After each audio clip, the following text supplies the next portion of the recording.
Hi everybody, Mike here, also known as Wolffield Diver. Thanks for watching. Today I'm going to follow up on a prior video and cover some of the special considerations that you need to take into account when you fly and take off and land from a boat. If you saw my prior video a few months ago, I had a fatal experience with my Phantom 4 Pro drone flying from a boat. I lost it in the ocean and I learned some hard lessons from that. So I want to share with you what I've learned. There's two areas that we're going to cover today. First is some special controller configurations that you need to change and set up before you even take off from the boat. And the second area is going to be the actual takeoff and landing, some of the special procedures you might want to put in place there. When I fly from a boat now, I use different configurations of my controller than I would from land.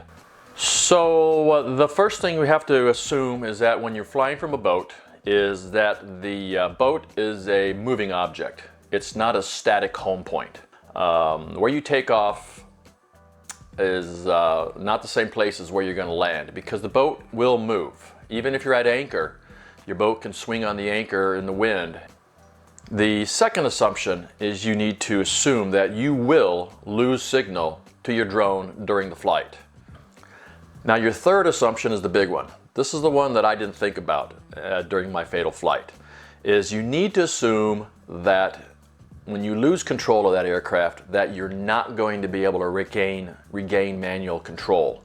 That's what happened to me during my fatal flight a couple of months ago, and I inadvertently flew over a point of land that had power lines, and my controller got confused, I believe, from the power lines and lost control.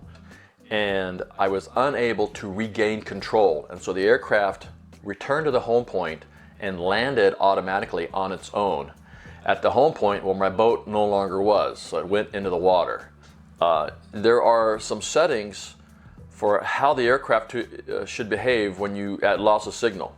Now most of us have it set to that return to home option, and that's normal when we're flying from a land spot. We want it to come back if we lose signal, but not from a boat, because like I said, for the prior reasons, you could lose your signal and lose control and your drone could land in the water, which is what happened to me. So I suggest before you take off, if you set the setting to hover at loss of signal. That way, if you fly around somewhere, the drone will stay wherever it's at and just hover until its battery is depleted. What that does is that buys you time. You could try getting it from a different angle, trying to re-establishing your signal. You could, if needed, you could reboot your controller, and you've got time to work on it. You could start your flight with the setting at loss of signal hover, and then fly your drone over to a point of land, a small island, a dock. In other words, a fixed location, not a boat, but a fixed location. You could position your aircraft over that spot, and then you could update your controller, update the home point to be the aircraft's location. Then you go on and you fly the rest of your mission, do your filming.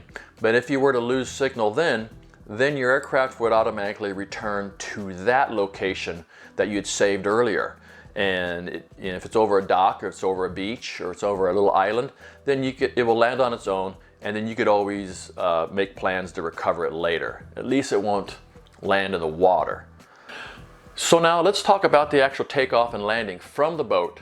The wind coming over the bow of your boat or over your boat can be very turbulent because of the shape of the boat. So I suggest you do not take off from the boat deck, do not take off from the boat bow, but instead you launch it by hand and you land it by hand. And to do that, you're going to need an assistant, a willing assistant, a competent assistant, someone who's not afraid of the drone, someone who you can train and give good instructions to. So what we do is I have my assistant hold the drone, and in my case it's a Phantom 4, and which is pretty convenient. They hold it from right here. They hold it above their head so the props are out of the way, and we coordinate starting up the motors. I tell them I'm going to start up the motors. We get the motor start up, and then we have a countdown, 3, 2, 1, and then I start throttling up manually the drone. And as soon as they feel the tug on their fingers, they let go and the drone leaps from their hands. That's the best way to do it. You've got great control of the drone because it's taking off fast. So obviously you've got to be careful of the props here. So for the landing phase, first of all, make sure you have lots of battery power left over, because you might need a second or third attempt at this. Also go slow, take your time, okay? Don't rush it, which falls in line with having lots of battery power. Have your assistant ready, all right? Have them ready, hands up in the air, and then fly the drone manually, slowly into their hands, all right? Instruct your assistant not to leap up, not to jump, not to try to grab as much as possible the drone and pluck it out of the air. Might be harder with a Mavic, but you'll figure something out. Very important, make sure that your assistant does not have a hat on. Okay, we had one situation where the prop wash of the drone blew down the front of the hat over my assistant's eyes, and they could not see what was going on during the landing. We got lucky. It's also very important that you do not let go of the drone until you've completely stopped the props, because that drone's gonna fight and buck and try to reorient itself. Anyways, those are some of the things that I learned about launching and taking off from a boat. Learned it the hard way. I hope you do not have the same bad fortune I did. And happy flying. Have a good day. If you liked what you saw, please subscribe to my channel. We'll have more videos and more adventures.